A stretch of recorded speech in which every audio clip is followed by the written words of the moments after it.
Chapter 23 Yoga and Onion, Shama cured of snake bite, cholera ordinance broken, ordeal of Guru Bhakti. In reality, this Jiva transcends the three qualities, that is Sattva, Rajas and Tamas, but being deluded by Maya, he forgets his nature, which is pure consciousness, knowledge, bliss, and thinks that he is the doer, and thus entangles himself in endless miseries and does not know the way of deliverance. The only way of deliverance is the loving devotion towards the Guru's feet. The great player or actor, Lord Sai, has delighted his bhaktas and transformed them into himself. We regard Sai Baba as an incarnation of God for reasons already stated, but he always said that he was an obedient servant of God. Though an incarnation, he showed people the way to behave satisfactorily and to carry out the duties of their respective stations in this life. He never emulated others in any way, nor asked others to have something done for him. For him, who saw the God in all movable and immovable things of the world, humility was the virtue. None he disregarded or disrespected, for he saw Narayan in all beings. He never said, "I am God," but that he was a humble servant, and he always remembered him and always uttered Allah Malik. We do not know the various kinds of saints, how they behave, what they do, etc. We only know that by God's grace they manifest themselves in this world to liberate the ignorant and bound souls. If there be any store of merits in our account, we get a desire or interest in listening to the stories and leelas of the saints, otherwise not. Let us now turn to the main stories of this chapter. Yoga and Onion. Once it so happened that Sadhak of Yoga came to Shirdi with Nana Sahib Chandorkar. He had studied all the works on yoga, including the Yoga Sutras of Patanjali, but had no practical experience. He could not concentrate his mind and attain samadhi even for a short time. He thought that if Sai Baba will be pleased with him, he will show him the way to attain samadhi for a longer time. With this object in view, he came to Shirdi, and when he went to the masjid, he saw Sai Baba eating chapati with onion. On seeing this, a thought crossed his mind. How could this man, eating stale bread with raw onion, solve my difficulties and help me? Sai Baba read his mind and said to Nana Sahib, "O Nana, he who has the power to digest onion should eat it and none else." Hearing this remark, the yogi was wonderstruck, and he fell at Baba's feet with complete surrender. With pure and open mind, he asked his difficulties and got their solution from Baba. Thus, being satisfied and happy, he left Shirdi with Baba's udi and blessings. Shama cured of snake bite. Before Hemant Pant begins the story, he says about the Jiva that it can be very well compared with a parrot, and that they both are bound, the one in the body and the other in a cage. Both think that their present bound state is good for them. It is only when a helper, that is Guru, comes and by God's grace opens their eyes and liberates them from their bondage that their eyes are open to greater and larger life, compared to which their former bound and limited life is nothing. In the last chapter, it was shown how Baba anticipated the calamity that was to befall on Mr. Mirikar and rescued him from it. Now, let the readers hear a story more interesting than this. Once, Shama was bitten by a poisonous snake. His little finger was bitten and the poison began to spread in the body. The pain was so severe, and Shama thought that he would pass away soon. His friends wanted to take him to God Vithoba, where such cases were often sent, but Shama ran to the masjid to his Vithoba. When Baba saw him, he began to scold and abuse. He got enraged and said, "O Vile Batudia, do not climb up. Beware if you do so." And then roared, "Go, get away, come down." Seeing Baba thus red with wrath, Shama was greatly puzzled and disappointed. He thought that the masjid was his home and Sai Baba his sole refuge, but he was driven away like this. Where should he go? He lost all hopes of life and kept silent. After a while, when Baba became normal and calm, Shyama went up and sat near him. Then Baba said to him, "Don't be afraid, don't care a jot. The merciful Fakir will save you. Go and sit quiet at home. Don't go out. Believe in me and remain fearless and have no anxiety." Then he was sent home. Immediately afterwards, Baba sent Tatya Patil and Kaka Sahib Dikshit to him with instructions to the effect that he should eat what he liked, should move around in the house, but should in no case lie down and sleep. Needless to say that these instructions were acted upon and Shyama got all right in a short time. The only thing to be remembered in this connection is this: the words of Baba, or the 5-syllable mantra, viz. Go, get away, come down, were not addressed to Shyama as it apparently looked, but they were direct order to the snake and its poison not to rise up and circulate through Shyama's body. Like others well versed in Maharashtra, he had not to use any incantation, charged rice or water. His words only were most efficacious in saving the life of Shyama.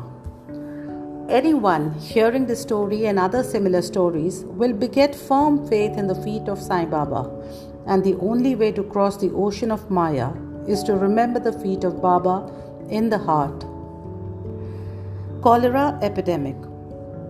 Once, cholera was raging virulently in Shirdi. The residents were much frightened and they stopped all communication with the outside people. The Panch of the village assembled together and decided upon 2 ordinances as a remedy to check and put down the epidemic. They were: no fuel cart should be allowed to come in the village and no goat should be killed there. If anybody disobeyed these ordinances, they were to be fined by the village authorities and Panch. Baba knew that all this was mere superstition and therefore he cared a damn for the cholera ordinances. While the ordinances were in force, a fuel cart came there and wanted to enter the village. Everybody knew that there was dearth or scarcity of fuel in the village. Still, the people began to drive away the fuel cart. Baba came to know of this. He came to the spot and asked the cartman to take the fuel cart to the masjid. None dared to raise voice against this action of Baba. He wanted fuel for his dhuni, so he purchased it.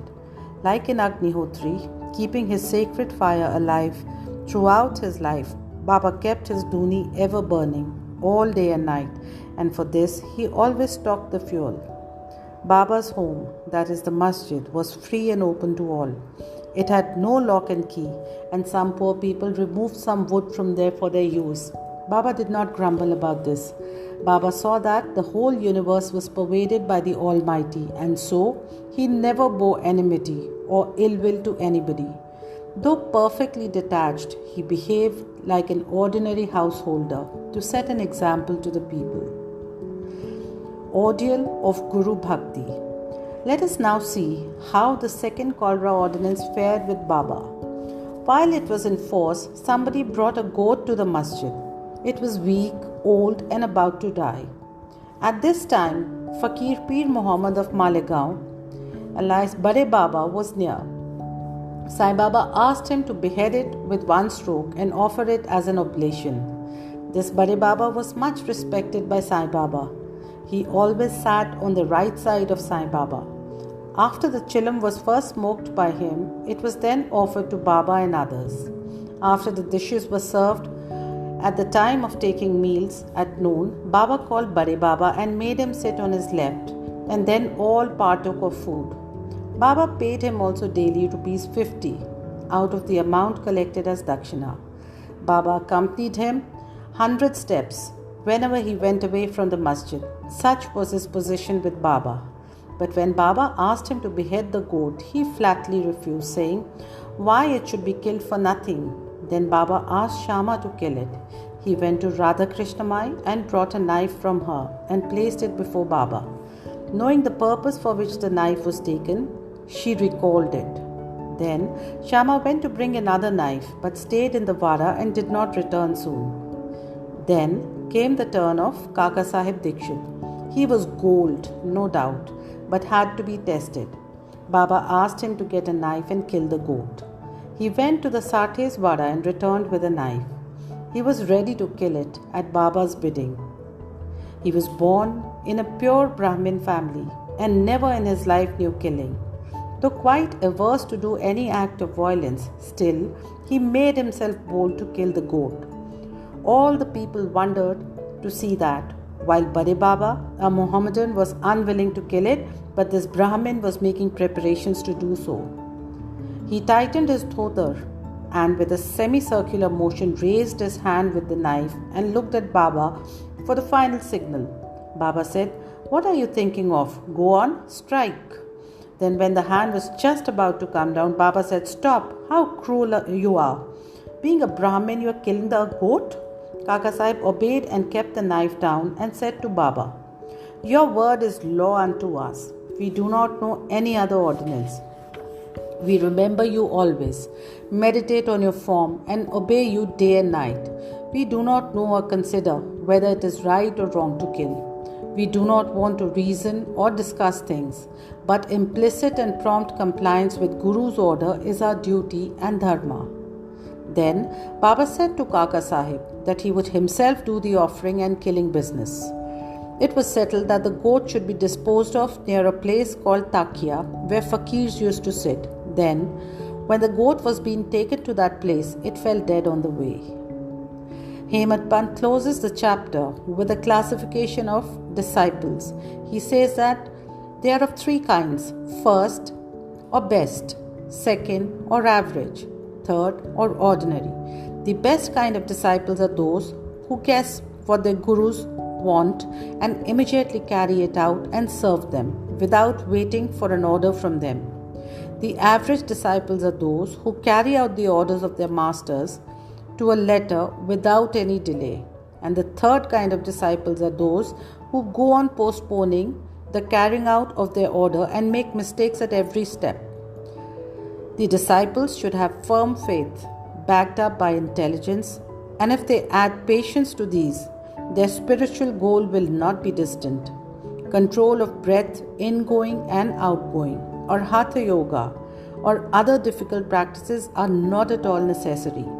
When the disciples get the above mentioned qualities, they become ready for further instructions, and the masters then appear and lead them on in their spiritual path to perfection. In the next chapter, we deal with Baba's interesting wit and humor. Bow to Sri Sai, peace be to all.